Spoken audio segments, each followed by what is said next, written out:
안녕하세요. 2025년 9월 18일 목요일 매일 성경 말씀 묵상 시간입니다.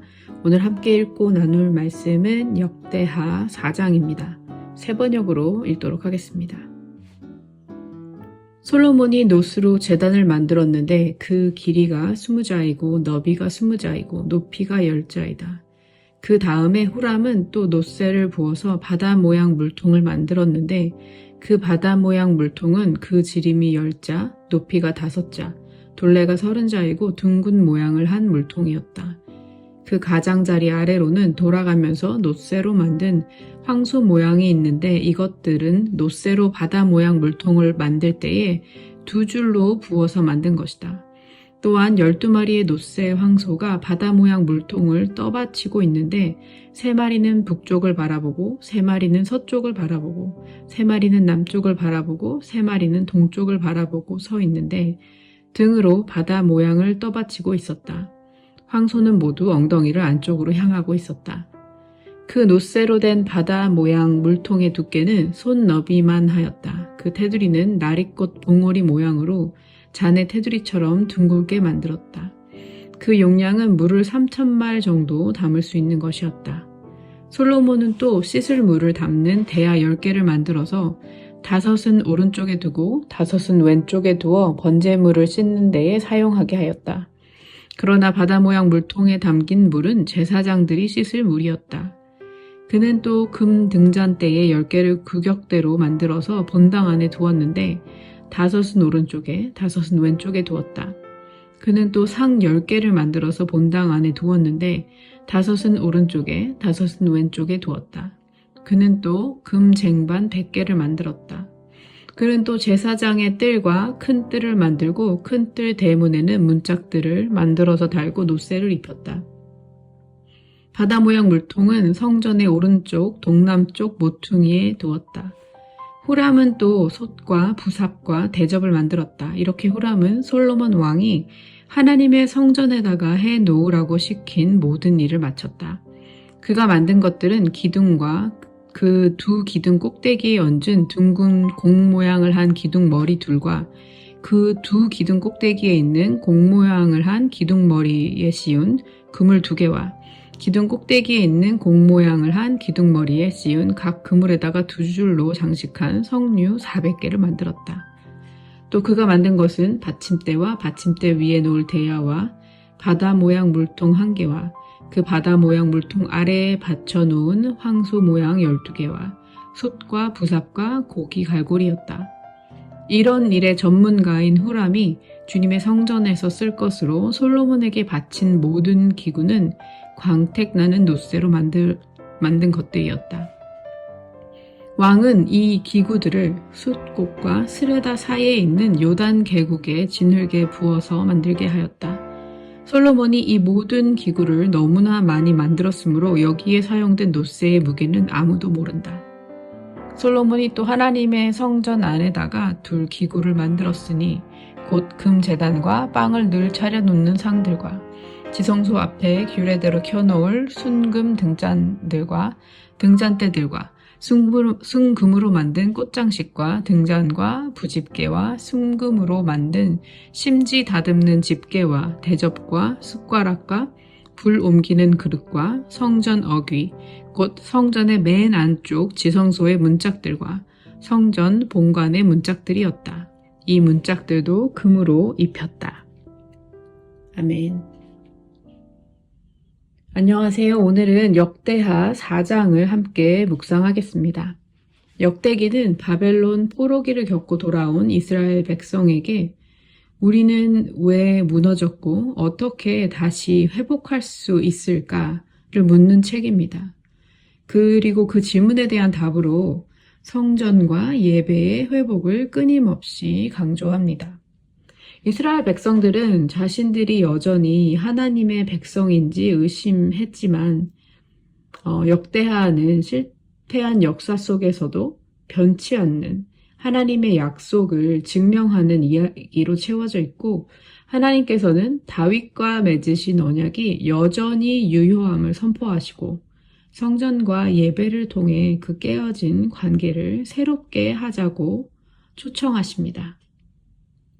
역대기하 전체는 솔로몬과 남유다 왕들의 역사를 통해 하나님의 주권, 언약의 신실하심, 예배의 회복, 그리고 순종과 기도, 그리고 그 기도의 응답의 중요성을 강조합니다.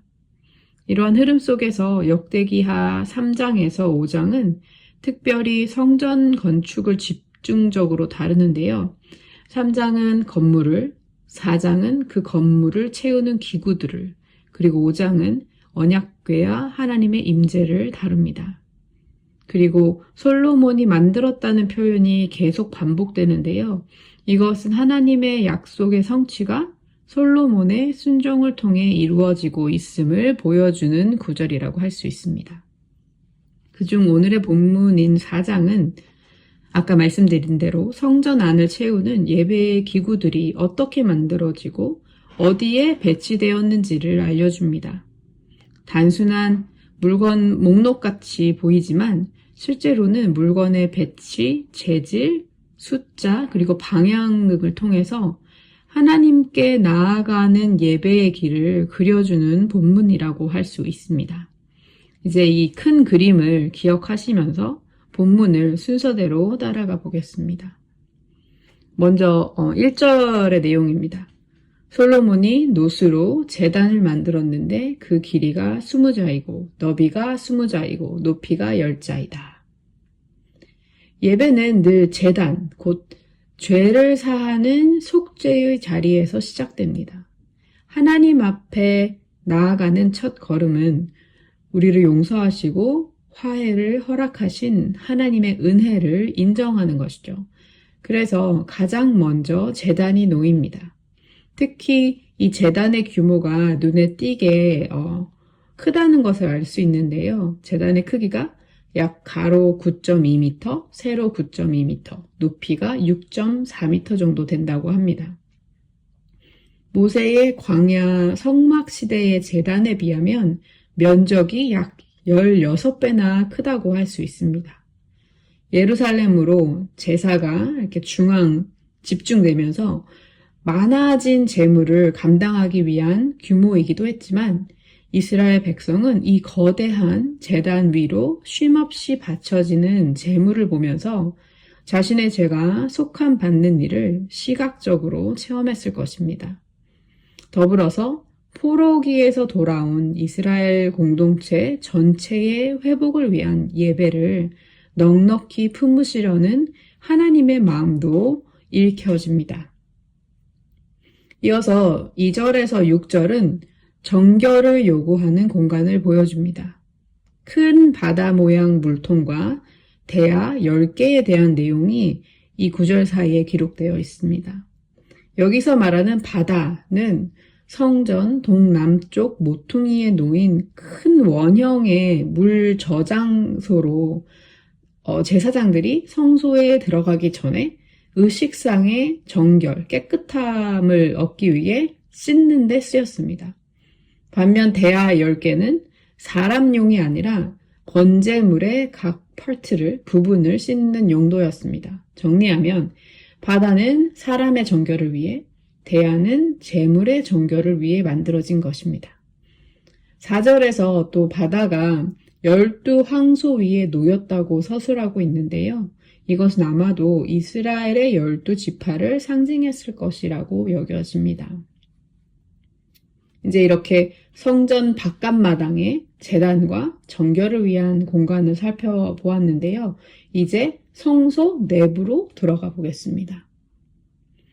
6절과 8절은 성소 안에 기구로 금으로 만든 등잔대 10개와 그러니까 식탁 10개가 있었다고 기록합니다.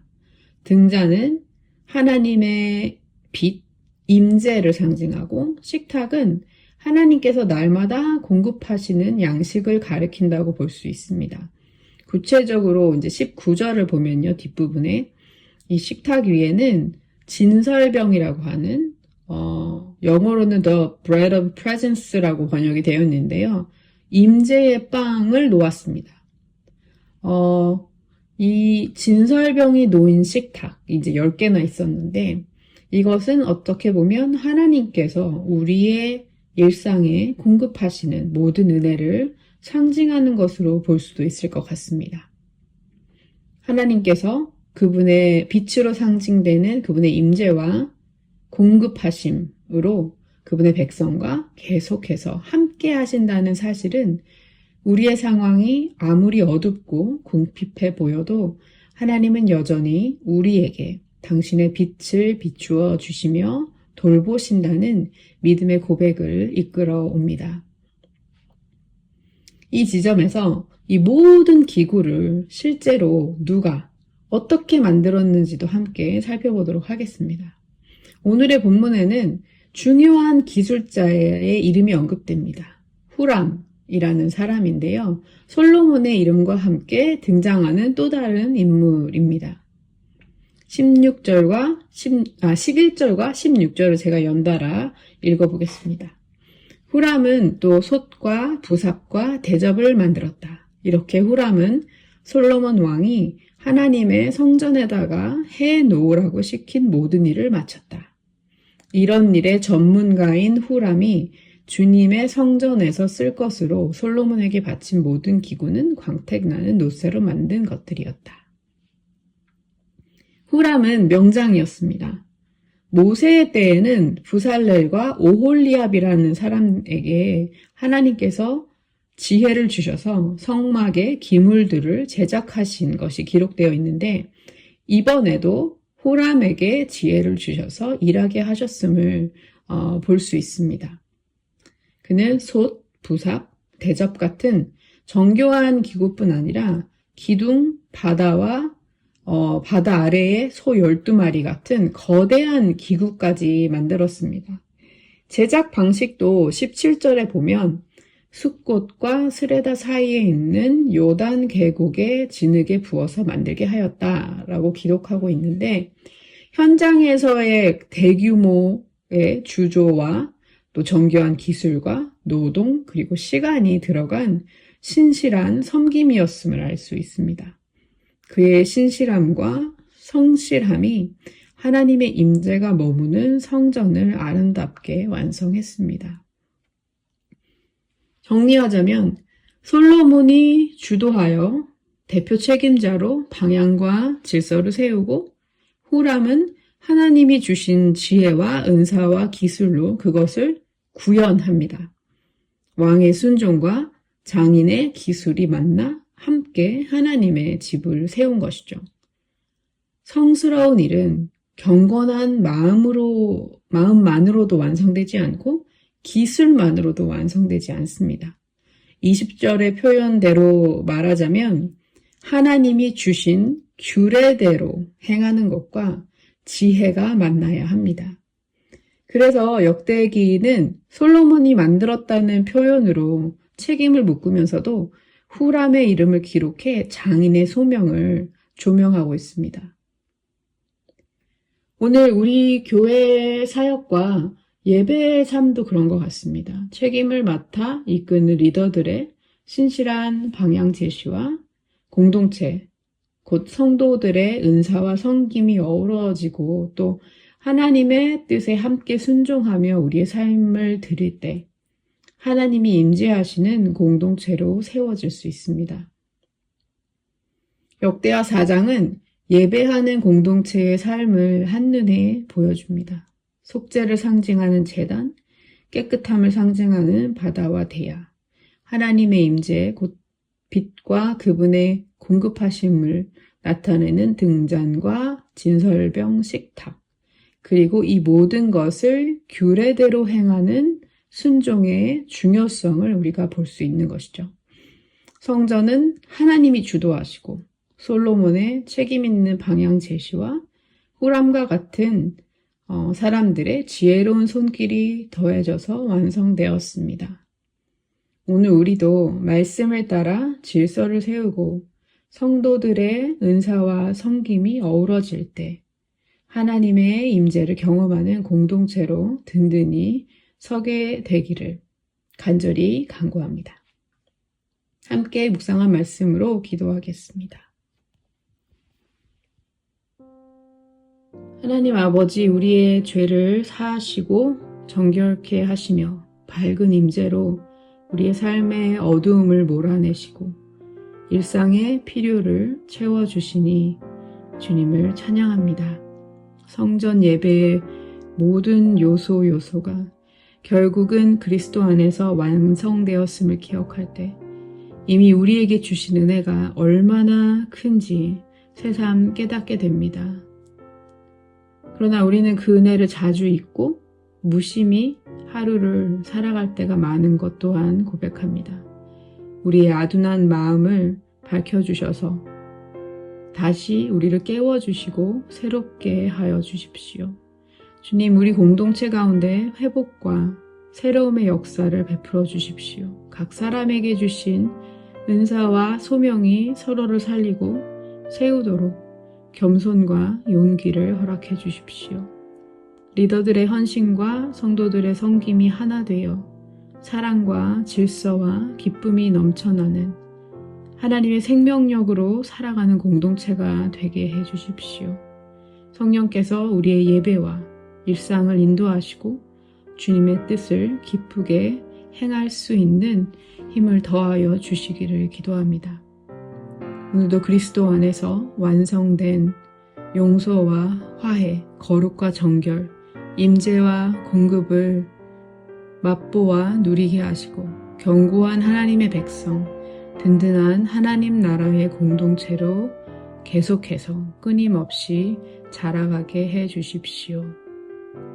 좋으신 예수 그리스도의 이름으로 기도드립니다. 아멘.